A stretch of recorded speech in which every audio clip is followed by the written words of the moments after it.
نحمده ونصلي على رسوله الكريم اما بعد فاعوذ بالله من الشيطان الرجيم بسم الله الرحمن الرحيم رب اشرح لي صدري ويسر لي امري واحلل عقدة من لساني يفقهوا قولي رب زدني علما اللهم فقهنا في الدين۔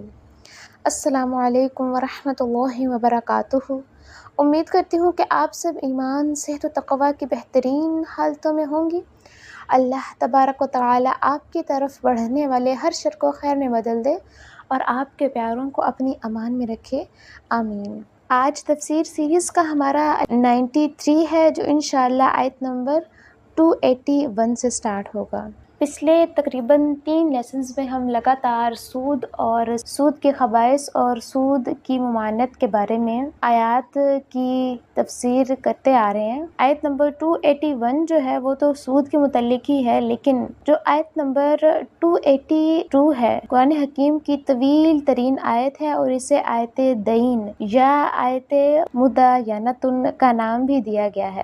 اس آیت میں ہدایت کی گئی ہے کہ کوئی قرض کا باہم لین دین ہو یا آپس میں کاروباری معاملات ہوں تو اسے باقاعدہ طور پر لکھ لیا جائے اور اس پر 2 گواہ مقرر کیے جائیں۔ اب سے پہلے ہم نے قرض کے بارے میں آیات تو پڑھی، لیکن ان کا ٹاپک ایک الگ کہ قرض دینا چاہیے اور اس کے بعد قرض پر سود نہیں لینا چاہیے۔ اب دیکھیں کتنی خوبصورتی کے ساتھ بیلنس کرتے ہوئے آ رہے ہیں کہ پہلے فی سبیل اللہ کے بارے میں آیات آئیں، پھر قرض اور سود کے بارے میں آیات آئیں، اور اب آگے بیان کیا جا رہا ہے کہ قرض دینے کا پروسیجر کیا ہو۔ تو قرآن کا یہی انداز بیان مجھے بہت خوبصورت لگتا ہے۔ ہمارے ہاں عام طور پر اس قرآنی ہدایت کو نظر انداز کیا جاتا ہے، اور کسی بھائی، دوست یا عزیز کو قرض دیتے ہوئے، کوئی کاروباری معاملہ کرتے ہوئے یہ خیال کیا جاتا ہے کہ اس کو کیا لکھوانا، جو سامنے والا فرد ہے جسے آپ قرض دے رہے ہیں وہ کہے گا کہ انہیں مجھ پر اعتماد نہیں۔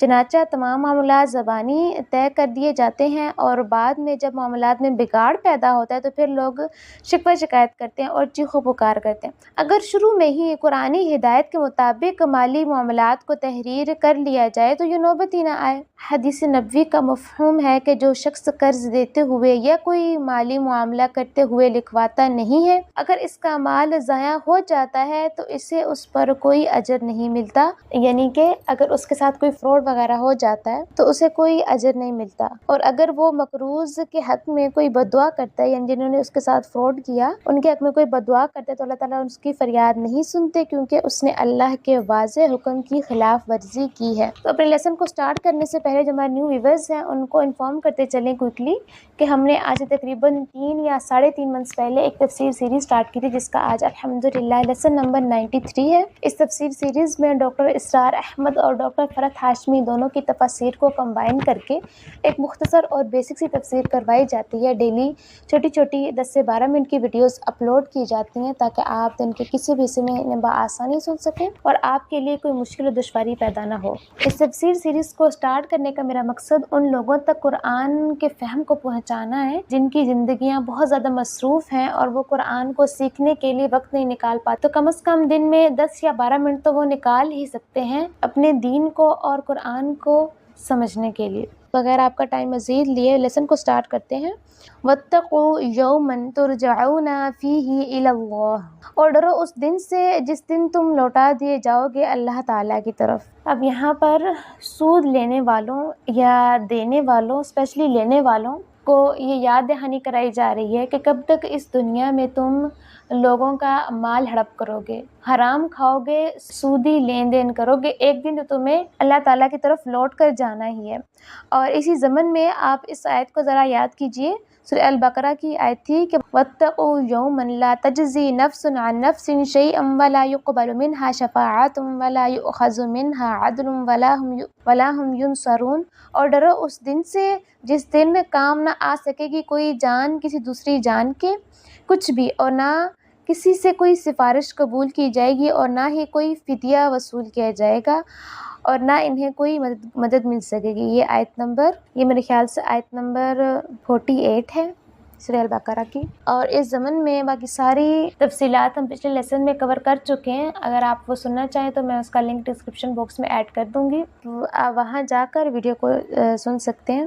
آگے بڑھتے ہیں۔ ثم توفی کل نفس ما کسبت، پھر ہر جان کو پورا دے دیا جائے گا جو کمائی اس نے کی ہوگی۔ وہم لا یظلمون، اور ان پر کچھ ظلم نہ کیا جائے گا۔ یا ایھا الذین آمنوا اذا تداینتم بدین الی اجل مسمی فاکتبوہ، اہل ایمان جب بھی تم قرض کا کوئی معاملہ کرو ایک وقت معین تک کے لیے تو اس کو لکھ لیا کرو۔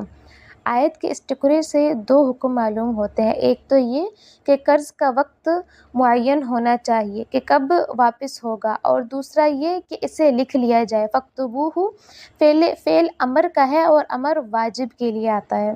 وَلْيَكْتُبْ بَيْنَكُمْ كَاتِبٌ بِالْعَدْلِ، اور چاہیے کہ اس کو لکھے کوئی لکھنے والا تمہارے درمیان عدل کے ساتھ، بالکل بات کو مکمل کھول کر لکھے صحیح طریقے سے۔ وَلَا يَأْبَى كَاتِبٌ أَن يَكْتُبَ كَمَا عَلَّمَهُ اللَّهُ فَلْيَكْتُبْ، اور جو لکھنا جانتا ہو وہ لکھنے سے انکار نہ کرے جس طرح اللہ نے اس کو سکھایا ہے، بس چاہیے کہ وہ لکھ دے۔ یہ ہدایت تاکید کے ساتھ آئی ہے، اس لیے کہ اس دور میں پڑھے لکھے لوگ بہت کم ہوتے تھے۔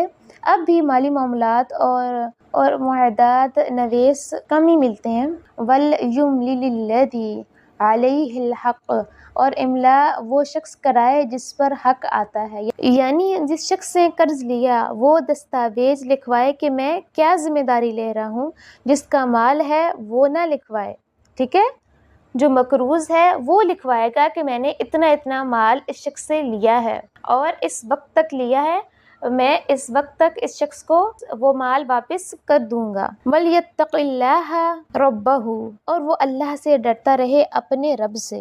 وَلَا يَبْخَسْ مِنْهُ شَيْئًا، اور لکھواتے ہوئے اس میں سے کسی چیز کو کم نہ کرائے، جتنا مال دیا گیا اتنا مال ہی لکھوایا جائے، اس میں کمی بیشی نہ کی جائے۔ فَإِنْ كَانَ الَّذِي عَلَيْهِ الْحَقُّ سَفِيهًا أَوْ ضُعَفًا، پھر اگر وہ شخص جس پر حق عائد ہوتا ہے ناسمجھ یا ضعیف ہو، أَوْ لَا يَسْتَطِيعُ أَن يُمِلَّهُ، یا اس کے اندر اتنی صلاحیت نہ ہو کہ وہ املا کروا سکے، یعنی کہ وہ ان پڑھ ہو، فَلْيُمْلِلْ وَلِيُّهُ بِالْعَدْلِ، تو اس کا ولی انصاف کے ساتھ لکھوا دے۔ اگر قرض لینے والا شخص ناسمجھ ہے، ضعیف ہے یا دستاویز لکھوا نہیں سکتا تو اس کا کوئی ولی، کوئی وکیل یا کوئی مختار اس کی طرف سے انصاف کے ساتھ دستاویز تحریر کروائے۔ یہاں املال املا کے معنی میں یعنی کہ لکھوانا۔ وَاسْتَشْهِدُوا شَهِيدَيْنِ مِن رِّجَالِكُمْ، اور اس پر گواہ بنا لیا کرو اپنے مردوں میں سے دو آدمیوں کو۔ فَإِن لَّمْ يَكُونَا رَجُلَيْنِ فَرَجُلٌ وَامْرَأَتَانِ، پھر اگر دو مرد دستیاب نہ ہو تو ایک مرد اور دو عورتیں۔ ممن ترضون من الشہداء، یہ گواہ تمہارے پسندیدہ لوگوں میں سے ہوں گے جن کی گواہی ہر دو فریق کے نزدیک مقبول ہو اور ان پر دونوں فریقین یعنی کہ قرض دینے والا اور قرض لینے والا دونوں فریقین اس پر اعتماد کرتے ہوں۔ اگر مذکورہ صفات کے دو مرد دستیاب نہ ہو تو گواہی کے لیے ایک مرد اور دو عورتوں کا انتخاب کر لیا جائے، یعنی کہ گواہوں میں سے ایک مرد کا ہونا لازم ہے، محض عورتوں کو گواہ نہیں بنایا جا سکتا۔ ان تضل احداہما فتذکر احداہما الاخری، تاکہ ان میں سے کوئی ایک بھول جائے تو دوسری یاد کروا دے۔ اب یہاں پر ایک عقلی سوال پیدا ہوتا ہے کہ کیا مرد نہیں بھول سکتا؟ یہاں فرمایا گیا نا کہ اگر ایک عورت، دو عورتوں کا ہونا اس لیے لازم ہے کہ اگر ایک عورت بھول جائے تو دوسری اس کو یاد کروا دے، تو کیا مرد نہیں بھول سکتا؟ اس کا جواب یہ ہے کہ واقعتاً اللہ تعالیٰ نے عورت کے اندر نسیاں کا مادہ زیادہ رکھا ہے، بھولنے کا مادہ زیادہ ہے۔